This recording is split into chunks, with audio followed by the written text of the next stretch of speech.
I am Gada. I am 29 years old. I was carrying on my shoulders the burden of a bitter marriage experience that lasted 4 years. I never felt love towards my husband. On the contrary, marriage was like a cold prison. We were betraying each other in silence, each of us looking for a lost warmth somewhere else. My husband, generous, was a stingy person in every sense of the word. Stingy with his feelings, stingy with his time, stingy even with the simplest expressions of attention. I felt like I was living with a solid stone, who did not care about my feelings and did not care about my happiness. Even in the moments of a private relationship, I felt like I was just a tool, with no soul to share and no heart to beat. I never felt pleasure or satisfaction. On the contrary, it was a painful experience that increased my feelings of loneliness and alienation. I was suffering in silence, trying with all my effort to hide my deep wound. I didn't want to have children from this failed marriage. It was a decision I made with full awareness, because I didn't want to tie an innocent soul to this atmosphere charged with hatred and coldness. After 4 years of psychological torment, I decided to put an end to this farce. I asked for a divorce and I got it in the end. I felt like I was born again, as if a heavy burden had been lifted from my chest.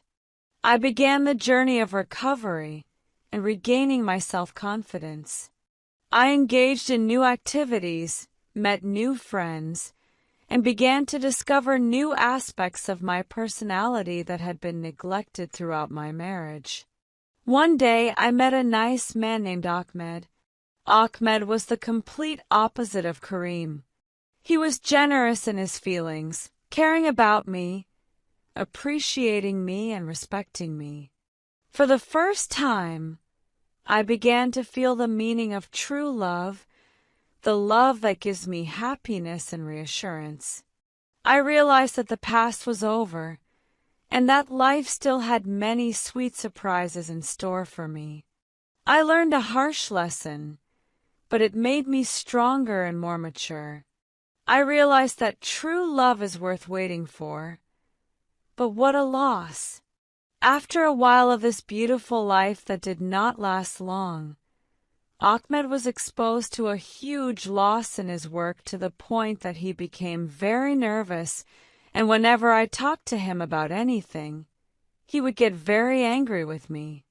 I told him, "Don't worry about anything. My father left me a lot of money and I will stand by you. You are my husband and I must do this." But he did not like anyone to help him at all. His dignity was hurting him greatly, and he repeated his desire to immigrate abroad to Australia because his sister was there and he wanted to start over in a new country. I did not want to travel with him, especially since he became very nervous for the most trivial reasons. So I told myself that it would not be possible for us to continue together, and that there was no justification for staying in a harmful relationship that destroys the soul. I didn't get out of marriage except with problems, time wasted on nothing, and harmful relationships. I didn't seek anything from marriage except worry. On top of that, the first marriage was full of worry and betrayal. Also, years of marriage without children, and that was my story with my first husband. From the beginning, I didn't want anything to connect me to him. Of course, he didn't know about that story. I was married to him and that's it. No love or companionship. It was just marriage and that's it. We stayed like that for a few years until he married another woman to have children, and honestly, the matter didn't make a difference to me at all. I felt like I was waiting for this moment to be done. I have 2 apartments and my financial situation is very good because I inherited a very large inheritance from my father. May God have mercy on him, meaning I don't need anyone. The second marriage was good. In the first place, he loved me and I loved him too, and he was nice, but he became very nervous after losing his job. Also, in the matter of a marital relationship, the benefit was not strong, meaning it was normal. Also, his member was small, which meant I could not have any strong pleasure except alone. He could not give me the pleasure that I still wanted. He worked quickly and finished, and after that I worked with him. Myself for hours.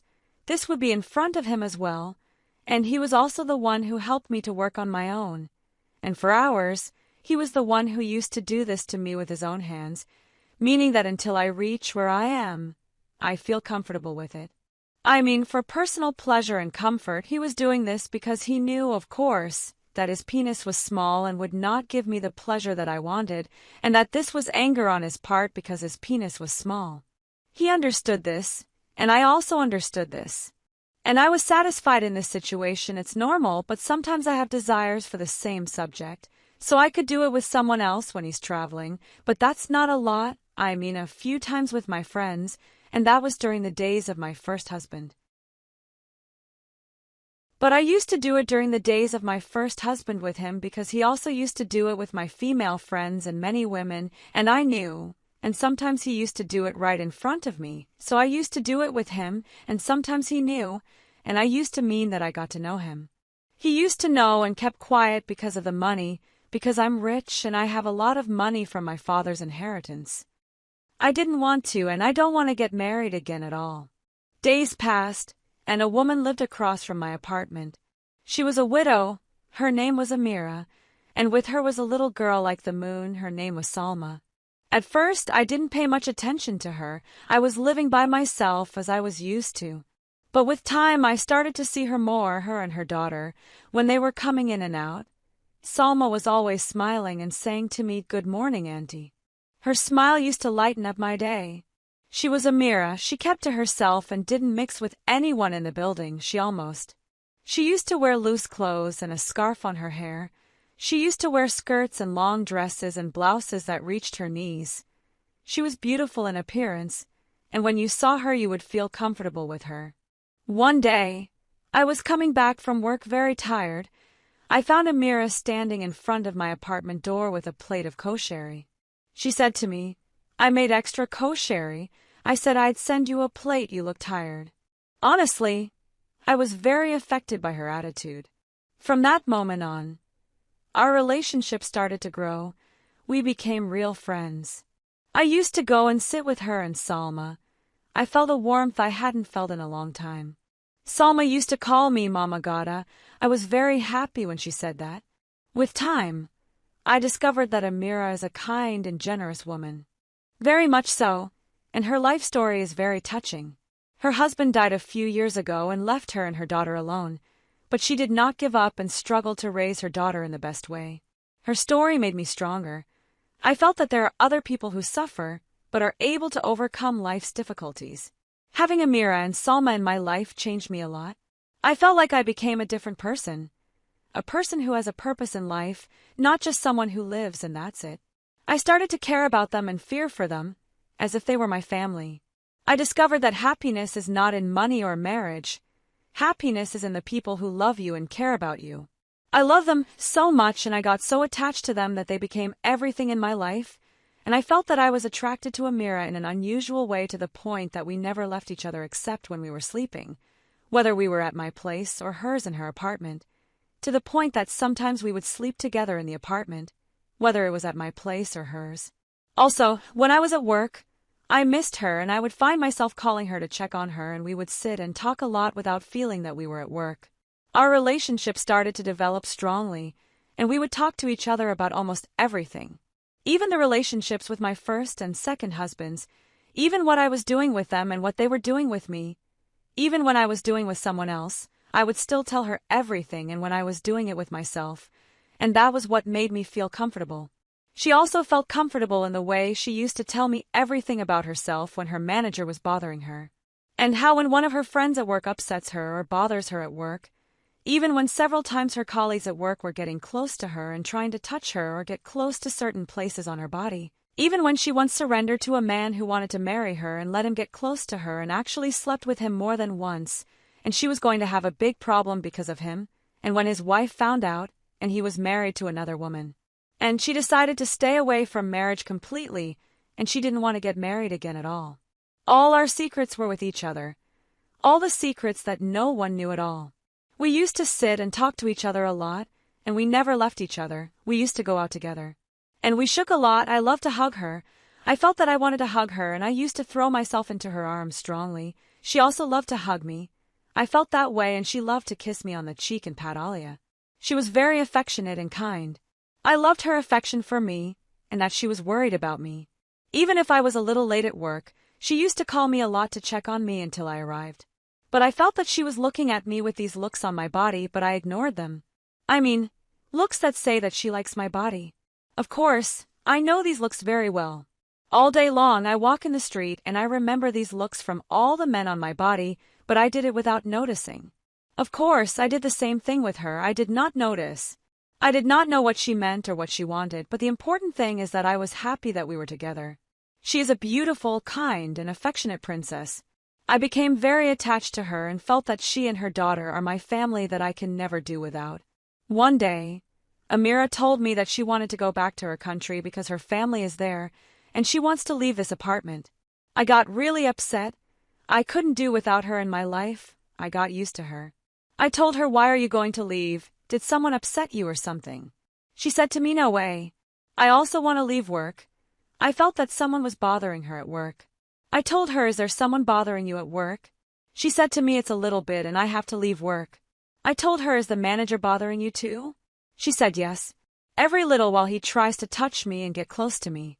And when I stay away from him, he causes problems at work and gets angry with me. Many times he gets angry and raises his voice at me. Later, the talk became frank, either this way or keep quiet, that he touches me, but my colleagues started to notice. Until he told me yesterday that he wanted me to come to him. I told him why. He told me because he wanted to sleep with you brazenly. This way, of course, it will make me sad until I leave work. I told her, "Well, what are you going to do next?" I told her, "Either I will do what he wants, or, of course, I will leave work." I told her, "Okay, why don't you look for another job?" She told me, "Until I find a job and fix the job, I will need money and the rent is expensive, so I have to leave the apartment." I told myself, I will go to my family to find a job, or look for a job there at all. Without thinking, I told her, "Why are you leaving? Why don't you stay here? This is my home and your home." Amira was very happy and said to me, "So that I won't be a burden on you?" I told her, "No, not at all. I have gotten used to you and we have become one family. Besides, I will be very happy with you living with me. Besides, I love being together all the time." She said to me, "I don't know what to say to you, Gada. I really don't know how to thank you." She hugged me tightly, but at that moment I felt something strange. This hug wasn't normal. I needed this hug for a long time. But she did something even stranger. She went to wait for me, but this kiss was on my lips. At that moment, I was really embarrassed. I didn't expect it at all. I was surprised by the situation and how she could do this. I smiled at her, a slight smile. I didn't know what to do as a reaction, but I left her and walked towards the door and said to her, "Come on, get your stuff ready so you can bring it to my apartment." I left her and walked and went to my apartment, but I had a strange feeling, but I was surprised and happy at the same time. Now Amira, Salma and I are living together in my house, as if we were one family. Salma calls me Mama Gada, and I am very happy from the bottom of my heart. I discovered that God compensated me for everything that happened, and compensated me with a real family, a family of love and affection, not just a marriage contract. One day I was returning from work, very tired. I entered the apartment. I did not hear a sound in the apartment. I approached a little. Inside the apartment, I heard the sound of water coming from the shower. Then I approached the bathroom door and found the bathroom. The door was open, meaning, and I found Amira standing under the shower taking a shower. Of course, I was not wearing anything at all. I found myself looking at her without realizing it. It was the first time I saw someone so beautiful from inside. It was the first time I saw anyone at all. It was the first time I felt the feeling that I felt. I stood there frozen. I was not like this. It was the first time I felt this feeling. I found Amira turning around and saying, You came, my love. I told her, yes, and I was still looking at her.